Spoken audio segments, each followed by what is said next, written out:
Scentbird, Scentbird, I smell good, bish. And if you want to smell good like me, you'll click down below in the description box and get 15% off of your first month subscription service to Scentbird, which is a monthly subscription service that sends you perfumes, candles, hand lotions, and makeup. So you guys get down below, check out their website, and sign up. All right, y'all, let's go ahead and get into T.I. and Tiny Friends and Family Hustle. It was like a 2-part episode and then a finale. Have y'all seen the previews for this cartel crew? Tattoo Baby is on there, and it's supposed to be like what, the Mexican cartel and their badass kids. Like y'all could do a reality show about illegal shit like this? I guess they're trying to have another mob wives. I don't know if I'll be that interested. I'll probably give it a first episode watch, but yeah. Let's go ahead and get into Friends and Family Hustle. So this episode, T.I. is getting ready to go out of town to Africa to shoot a movie. Tiny is about to go on tour with So Def, and they're trying to have like a little get together with the family so everybody can come together, enjoy each other, love on each other, kiss on each other before they separate again and everybody goes back to working a lot. And Tip's mom wants to know why she wasn't invited to the album release party he had at the Trap Museum. And he said because it was not a old folks party. And I'm like, why you gonna play your mama like that, nigga? How old was she when she had you? 18? Stop it. Okay, I'm just saying this mama look good, and we know this nigga almost 40 years old, so boy, stop. Everybody's so proud of Messiah for being a part of his father's album. It is a great thing. We love it. Everybody is just, you know, living their best life over at the Harrises, okay? Tip says he and Tiny are going to have a hard time being apart because the last time, well, the first time they got taken apart was when he went to jail. And it was really tough for them. They had been together every day for 6 years, and then jail happened, and, you know, here they are, and it had its consequences on their relationship. And now that they're going to be spending this month apart while he's in Europe and she's on tour, it's very stressful for the both of them, and they can stress each other out, not trusting each other and, you know, what's going on while the other person is out of town and all of that. Y'all know we feel like he gonna be out here fucking people. Okay, fucking hoes backstage and shit. Anyway, LaToya goes on Sister Circle, and I love how Sister Circle is getting all this promo on all these different reality shows. Y'all better fucking do it, okay? They talk about Greenleaf. They talk about how Toya writes music now that she's all emotional and pregnant and everything, and especially about Tommy and him being away and everything she's going through right now. She has a friend of hers there for her to support her. She's been in her life since the Destiny's Child days when she was trying to figure out what she was going to do with her life after that ended. And she's been a real support system to her. But, you know, she's still talking about how Tommy is missing moments in the pregnancy. And she's just trying to be understanding because she knows that his home base is in Texas, and that is where his daughter is. And he's always saying she won't understand until she has a child of her own. But I think it's still unfair to ask her to be okay with you always being out of town, especially when she's emotional, pregnant, and y'all have had some scares throughout the pregnancy. I think it's a lot to ask of her, and I'm glad that eventually he gets it into his head that she needs him to be present, even if it's just up until the baby gets here, you know, and then y'all can have people helping. But up until then, like, she really needs the support right now, the emotional support. So Reginae got part in a Lifetime movie. We are happy for Reginae. Make your dreams come true, girl. Make your own paper. She also dropped Lucci, and we glad about that because she did not need to waste her time with that old ass nigga with all of them kids whose career might be going absolutely nowhere, okay? I don't know. I'm not trying to play him or nothing like that, but she don't need to be focusing on him. She needs to be focusing on herself. And with everything going on social media and the cheatations, she ain't got time. And Toya and I are very happy about that, okay? So, shit is getting serious with Red and Toya. And I just kind of feel like the fact that that's what we're saying after the fact that they've already had this baby, I'm just like, child, whatever. And that baby looked like a perfect example of how the two of them would look if they had a baby. I mean, got Toya's kind of round face, but got the daddy eyes and Toya's eyebrows and shit. I was just like, God damn, that's a beautiful little baby though. Toya doesn't know if she wants to get married again because she doesn't know if she wants to go through a divorce. She's already been divorced twice and it's very difficult, and she doesn't want to go through that ever again. And I understand. I think that Toya is one of those people that is very emotional and soft and gushy on the inside, but they've learned not to show the shit. So she probably carries a lot on the inside at all times, which is why she can seem heavy and kind of blah at times. And it's not really blah. It's somebody that's just not letting go of things so that they can be more free in the way they interact. You know what I'm saying? Like, if you holding on to shit, it dictates the way you move. It just does. Reginae asked Red when he's over at the house what his intentions are with her mother. And, you know, it's serious, but they're trying to take it slow. And he talks to Reginae about what to do, where to take her out and all of that type of stuff. And Reginae says she'll watch the baby and he should take Toya painting on like a sip and paint. And I've been wanting to do that, y'all. They had one down here and then they canceled it. I was so mad I wanted to go. And that's what he does.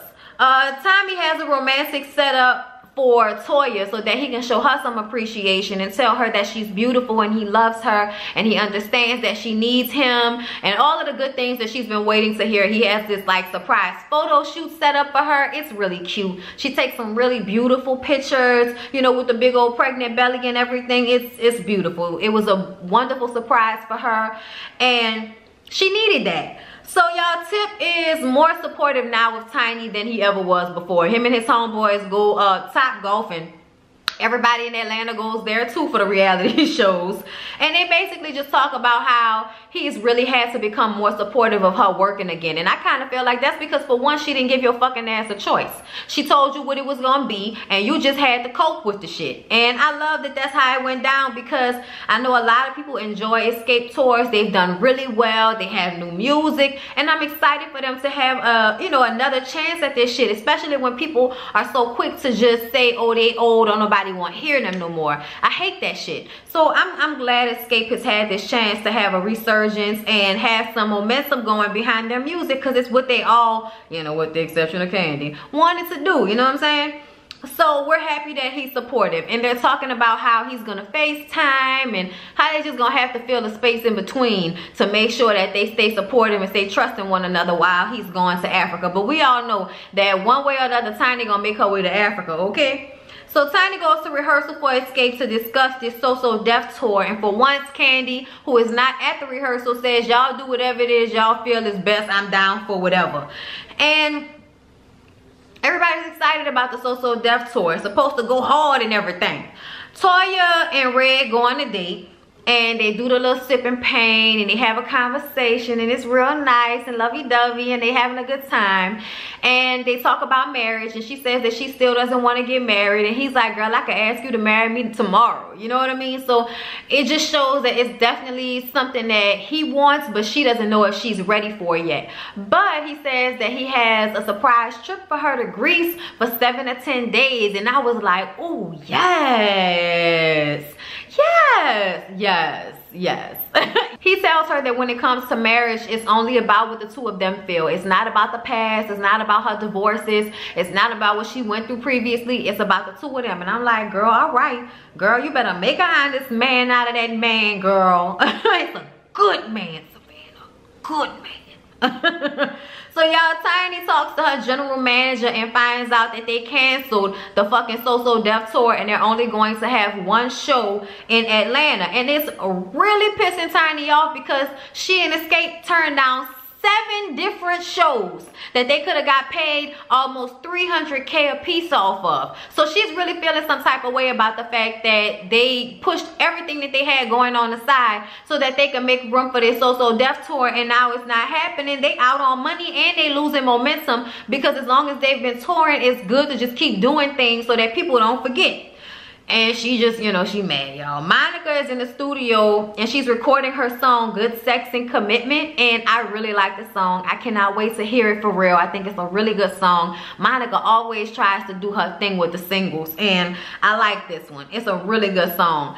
Tommy and LaToya have a couples massage. And she has the idea of having Madison come in during her labor because she wants her to be the third person to hold the baby. She just wants Madison to feel included and feel like like this is her being a big sister and not anybody coming in to take her place.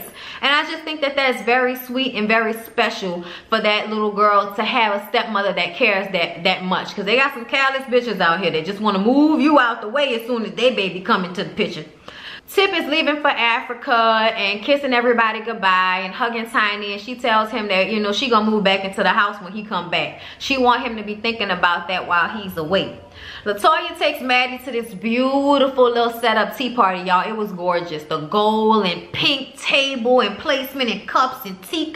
Y'all, it was the cutest little thing I ever seen. Balloons and everything. The little girl was so excited. That little girl is so precious. So precious. They sit down and they have a tea party, and she just says, you know, I want you to be in the room when I have the baby, and you know, you make sure you teach the baby everything you know. And she was like, what did you say when you found out I was pregnant? And she was like, well, actually she wanted her to be pregnant before she even was pregnant. Then she said it was gonna be a girl, and they found out it was gonna be a girl.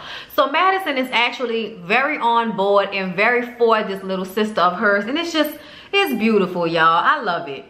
Toya is in Greece, and Reginae is cooking shrimp fried rice with her grandma. Grandma trying to let her know, girl, if you don't know how to cook, you ain't gonna be able to keep no man, girl. And we all know that. You can know how to cook and still can't keep a fucking man. So we know that's not true, but it's always best to know how to cook some shrimp fried rice. So y'all just learn, you know what I'm saying? Just learn it.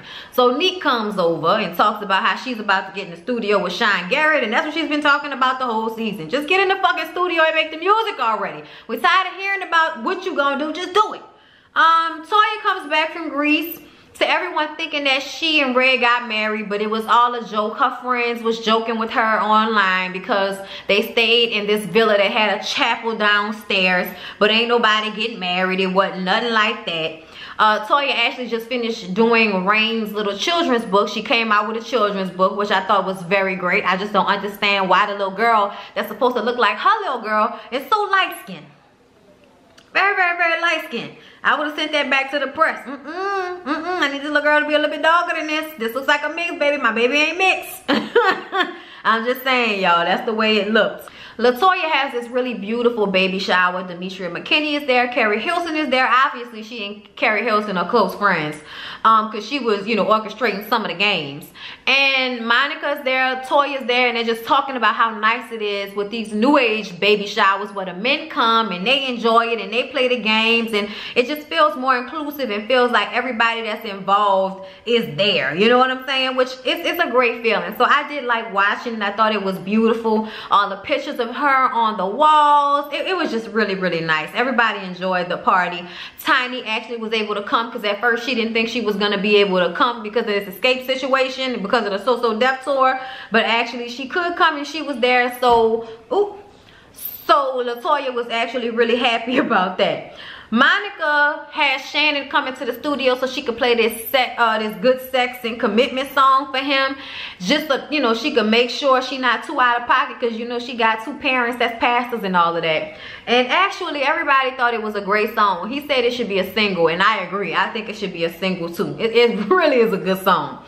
Toya does a little reading and a sleepover with Tiny and Monica and Aurel's wife and they little cute red-headed baby, y'all. It was cuteness overload in there with all of them little cute children, okay? She read her book. Everybody really liked it. It was sweet. It was really, really sweet. And then Tiny talked about how she gonna take her ass over to Africa now that she know this So Deaf tour isn't happening.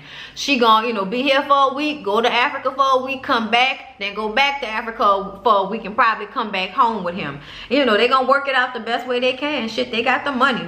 And then so they have the Atlanta So Deaf concert, you know, tips and flowers, and they FaceTime. You know, they're really trying to make an effort. They're really in a much better place than they were originally. Monica performs Shoulda Known Better. Y'all, that was my shit. You shoulda known better than to think I would leave. You shoulda known better than to doubt me. It don't matter if you're up, matter if you're down. Either way, I'm gonna be around. You should have known that I would stay by your side. You should have known your girl was gonna ride or die. And it just don't matter if you're rich or poor, out and in, do it 5 or 10. You should have known better. Ooh, that that was the shit. Yes, Monica, yes. Okay. Then Escape came out, and every man wants a woman. With him and her can just go hang. Just the two of them alone, kick back, doing their own thing. Shout out to Candy. Yeah, y'all, it was a good little season finale. I really do like the show. I heard that Monica might be on Real Housewives of Atlanta replacing Nene. It was on Media Takeout, so I don't believe it. But I think it would be good to have her on the show. She is a housewife. She is from Atlanta. She would add, you know, an area of realness to the show. I believe she and Candy are friends, I think. You know what I'm saying? Like, I just think it probably would be really cool to have somebody that down to earth and that real on the show. But I don't necessarily think that Nene should go. I just don't know if Monica would be down for the fuckery of Real Housewives. Anyway, hope y'all enjoyed. See y'all in the next one.